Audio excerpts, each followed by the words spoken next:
Students, इस video lecture में class 11th का पहला चैप्टर सेट्स इसका डिस्कस होगा। आइए इसको देखते हैं क्या है। ये सेट्स का हिंदी होता है समुच्चय। डेफिनेशन पहले समझ लेते हैं कि डेफिनेशन क्या है।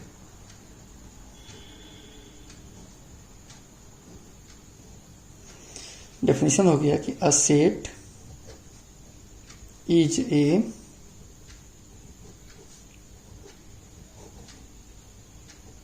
well defined collection of objects। Sets जो होता है वेल डिफाइंड कलेक्शन है ऑब्जेक्ट का, वस्तुओं का सुपरिभाषित संग्रह है। हिंदी अगर सोचें, वस्तुओं के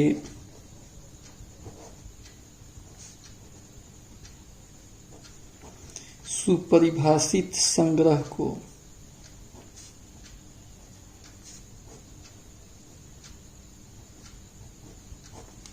समुच्चय कहते हैं। सिंपल कलेक्शन नहीं है, वेल डिफाइंड कलेक्शन है। वेल डिफाइंड सुपरिभाषित संग्रह, ठीक है। किसी भी संग्रह को सेट हम नहीं बोलेंगे। कलेक्शन का मतलब संग्रह होता है, तो किसी भी संग्रह को सेट हम नहीं बोलेंगे। वेल डिफाइंड कलेक्शन होगा, सुपरिभाषित संग्रह होगा, इसको हम लोग सेट बोलेंगे, ठीक है। सुपरिभाषित संग्रह का मतलब हो गया जैसे वैसा संग्रह जो सर्वमान्य हो। जैसे अगर हम लिखते हैं पहला एग्जाम्पल में, सेट ऑफ ऑल वोवेल्स, जो है सुपरिभाषित संग्रह है। सेट ऑफ ऑल वोवेल्स इस सुपरिभाषित संग्रह है। आपसे पूछे तो भी आप आंसर दोगे ए ई आई ओ यू, यानी स्वरों का संग्रह सुपरिभाषित संग्रह है। दूसरा में सेट ऑफ नेचुरल नंबर्स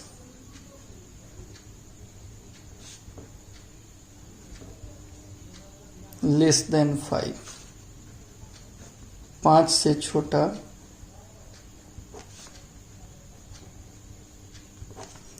प्राकृत संख्याओं का संग्रह।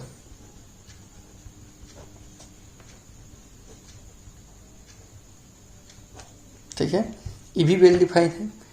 पूरे क्लास से पूछे तो सबका आंसर कितना आएगा? 1 2 3 4। 5 से छोटा अगर नेचुरल नंबर पूछें तो सबका आंसर कितना आएगा? 1 2 3 4। अब एक और संग्रह की बात कर लेते हैं। ये तो सब सेट्स है, उसका एग्जाम्पल हो गया। अब एक एग्जाम्पल लिख रहे हैं, 4 best cricket player of the world. ठीक है, विश्व के 4 सबसे अच्छे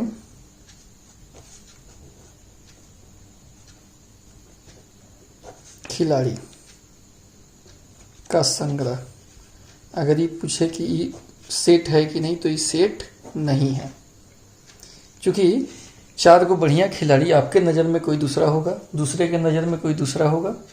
तो इस तरह से एक 4 का सेट आप ऐसा नहीं बना सकते हो जो सबके लिए मान्य हो, क्योंकि कुछ लोगों का अलग खिलाड़ी जो है पसंदीदा होता है, कुछ लोगों के पसंदीदा खिलाड़ी का नाम अलग होता है।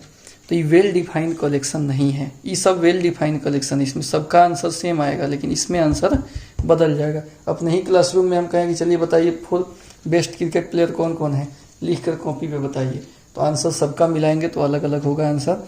लेकिन अगर कहेंगे नेचुरल नंबर बताओ 5 से छोटा, तो कॉपी मिलाएंगे तो सबका आंसर सेम होगा।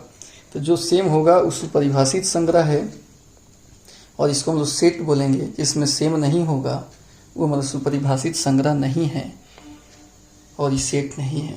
इसका अर्थ, इससे निष्कर्ष यह निकल रहा है कि सभी कलेक्शन सेट्स नहीं होता है, लेकिन सभी सेट कलेक्शन होता है। सेट और कलेक्शन में मैंने संग्रह कौन कैसा हो, 4 को संग्रह लिख दीजिएगा तो सेट नहीं होगा, सुपरिभाषित संग्रह होना चाहिए, तब उस सेट कहलाएगा। ठीक है, वेल डिफाइंड कलेक्शन होना चाहिए, ऐसा संग्रह होना चाहिए जो सबके लिए सेम हो, तब उस सेट होगा। सेट क्या है? सुपरिभाषित संग्रह है, वस्तुओं का ही संग्रह है लेकिन सुपरिभाषित, ऐसा संग्रह जो सर्वमान्य हो। जैसे भवेल का संग्रह कहें, पूरे क्लासरूम का आंसर कॉपी पे कहें कि भवेल लिख के बताइए कितना होता है, तो सबका answer A E I you आएगा, तो वेल डिफाइंड कलेक्शन हो गया वो। तो भवेल का संग्रह जो है वो सेट है। नेचुरल नंबर 5 से छोटा इसका संग्रह सेट है, लेकिन 4 को बढ़िया खिलाड़ी सेट नहीं है। कलेक्शन ही जरूर है लेकिन ये सेट नहीं है। संग्रह है लेकिन सुपरिभाषित संग्रह नहीं है, इसलिए यह सेट नहीं है। तो इस बात को हम लोग लिख लेंगे, every set is a collection but every collection is not a set. Only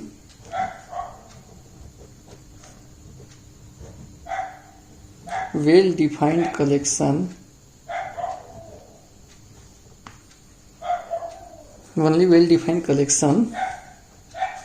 is a set. ठीक है, every set is a collection. सभी समुच्चय संग्रह हो सकता है, क्योंकि संग्रह को ही तो हम समुच्चय बोल रहे हैं, तो सभी समुच्चय संग्रह हो सकता है लेकिन सभी संग्रह समुच्चय नहीं हो सकता। केवल सुपरिभाषित संग्रह ही सेट होता है। हिंदी लिख देते हैं,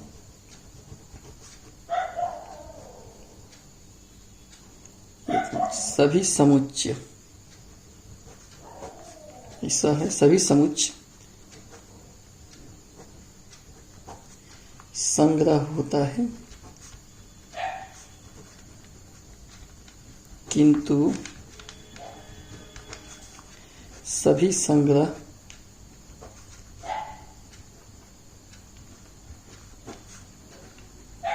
समुच्चय नहीं होता है।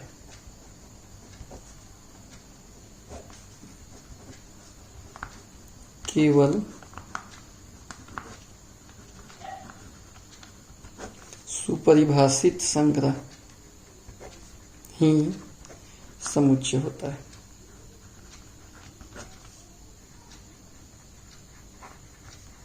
समझ गए बात को? सुपरिभाषित संग्रह होगा वही सेट्स होगा। अब स्टूडेंट यहां पे हम लिख रहे हैं name of some common sets. कुछ कॉमन सेट्स है जिसका नाम हम लिख रहे हैं यहाँ पे। कहीं भी आपको केवल आर लिखा हुआ मिल जाए तो ये सेट होता है रियल नंबर का। किसका सेट होता है? रियल नंबर का होता है। क्यू लिखा हुआ मिल जाए तो इस सेट ऑफ रेशनल नंबर होता है। आर क्या है? सेट ऑफ रियल नंबर यानी वास्तविक संख्या का समुच्चय। इसका हिंदी हो गया वास्तविक संख्या का समुच्चय। सेट ऑफ रेशनल नंबर, इसका हिंदी हो गया परिमेय संख्या का समुच्चय। इस लगाइएगा, वास्तविक संख्याओं का समुच्चय होता है परिमेय संख्याओं का समुच्चय। ठीक है, रेशनल नंबर्स एक से ज्यादा ना होता है। जेड कहीं पे लिखा हुआ मिल जाए, सेट ऑफ ऑल इंटीजर्स होता है यानी सभी पूर्णांकों का समुच्चय। ठीक है स्टूडेंट, इसको हम लोग जेड से सूचित करते हैं। एन कहीं पे लिखा हुआ मिल जाए सेट ऑफ नेचुरल नंबर्स।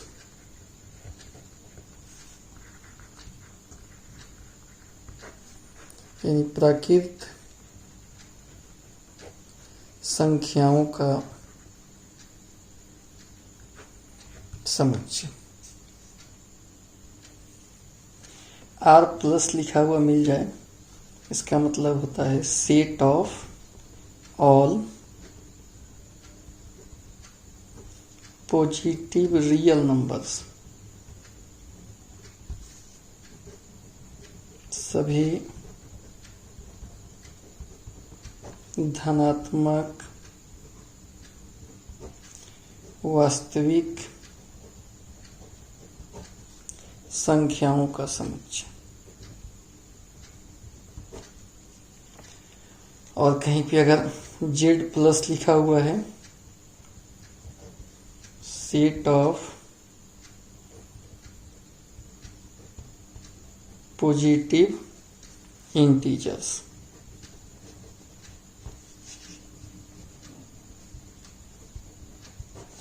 धनात्मक पूर्णांकों का समुच्चय। इसको हम लोग z प्लस से सूचित करेंगे। ठीक है, यहां पर भी natural number and z plus, ये दोनों क्या होता है, आर द आइडेंटिकल सेट। दोनों सेम ही चीज है।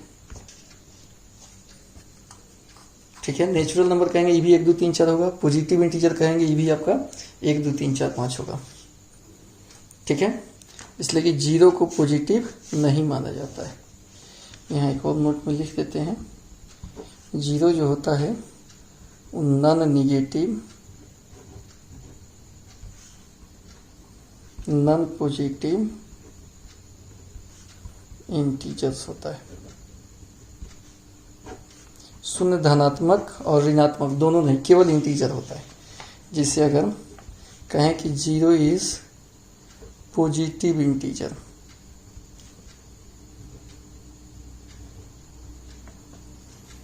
तो गलत हो जाएगा। धनात्मक गलत, 0 इज निगेटिव इंटीजर तो भी गलत, 0 इज एन इंटीजर तो ई सही हो जाएगा। अगला हेडिंग है stand representation of A set. Hindi हो गया समुच्चय का निरूपण। ठीक है, सेट्स को कैसे हम लोग निरूपित करते हैं, लिखते कैसे हैं, इसको हम लोग अगले वीडियो लेक्चर में स्टडी करेंगे।